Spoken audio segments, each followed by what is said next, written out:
सिंहासन बत्तीसी की 15वीं कहानी। सुंदरवती पुतली की कथा। जब राजा भोज फिर से सिंहासन की ओर बढ़ने लगे तो 15वीं पुतली सुंदरवती ने उन्हें रोक दिया। उसने पूछा कि क्या आपके अंदर भी महाराज विक्रमादित्य जैसे ही प्रजा प्रेमी है? इतना कहकर 15वीं पुतली ने एक किस्सा सुनाना शुरू किया। राजा विक्रमादित्य के शासन से उज्जैन की पूरी प्रजा खुश थी। सभी को राजा की दानवीरता और दयालुता पर गर्व था। उसी राज्य में महाराज विक्रमादित्य जैसा ही एक दयालु व्यापारी पन्नालाल भी रहता था। वो बिना किसी लालच के लोगों की हरदम मदद करता था। पन्नालाल का एक बेटा भी उसी के जैसा गुणवान था। दोनों बाप बेटे की अच्छाई के बारे में पूरा उज्जैन जानता था। कुछ समय बाद व्यापारी अपने बेटे की शादी के लिए लड़की ढूंढने लगे। तभी एक पंडित ने उन्हें बताया कि समुद्र के दूसरी ओर धनीराम नाम का एक व्यापारी रहता है, जो अपनी सुंदर और गुणवान बेटी के लिए लड़का ढूंढ रहा है। यदि आप कहें तो उनसे विवाह की बात कर सकता हूँ। यह सुनते ही पन्नालाल ने पंडित को खर्च के लिए मुद्राएं देकर उसे धनीराम व्यापारी के पास भेज दिया। धनीराम को पंडित का प्रस्ताव अच्छा लगा और उन्होंने शादी के लिए हाँ कर दी। दोनों परिवार की सहमति के बाद शादी का शुभ मुहूर्त भी तय हो गया। विवाह होने के कुछ दिन पहले उज्जैन में बहुत तेज बारिश होने लगी।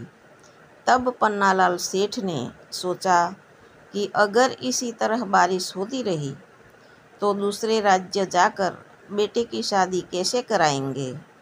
अगर वहां नहीं पहुंच पाए तो बदनामी भी होगी। वह ऐसा सोच ही रहे थे कि पंडित ने पन्नालाल के चेहरे को देखकर उनकी चिंता समझ ली। पंडित ने कहा, सेठ जी, चिंता मत कीजिए, बस आप अपनी सारी समस्या महाराज विक्रमादित्य को जाकर बता दीजिए। उनके पास हवा से भी तेज चलने वाले रथ और घोड़े हैं, वो जरूर आपकी मदद करेंगे। सेठ सीधे महाराज विक्रमादित्य के दरबार पहुंचा और अपने मन की बात हिचकिचाते हुए कही। व्यापारी की परेशानी सुनकर महाराज ने कहा कि हर राजा की असली संपत्ति उसकी प्रजा ही होती है। आप राजमहल से रथ और घोड़े ले जा सकते हैं। व्यापारी के जाते ही विक्रमादित्य ने बेतालों को बुलाया और कहा कि बारिश बहुत तेज है, जाओ जाकर व्यापारी और उसके परिवार की रक्षा करो।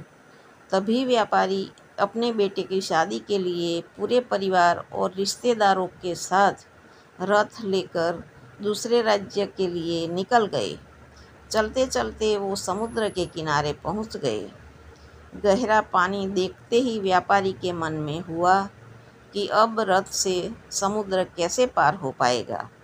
पन्नालाल यह सोच ही रहा था कि देखते ही देखते रथ पानी पर दौड़ने लगा।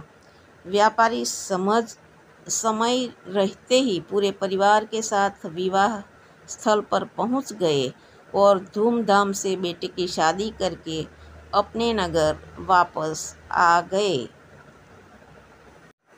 नगर पहुंचते ही सबसे पहले पन्नालाल अपने बेटे और बहू को लेकर राजमहल पहुंचे और राजा से मुलाकात की।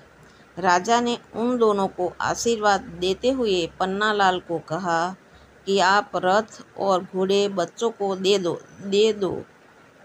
ये सब मेरी तरफ से उनके लिए शादी का तोहफा है। इतनी कहानी सुनाकर 15वीं पुतली भी उड़ गई और राजा भोज महाराज विक्रमादित्य का प्रजा प्रेम का किस्सा सुनाकर खुश हो गए।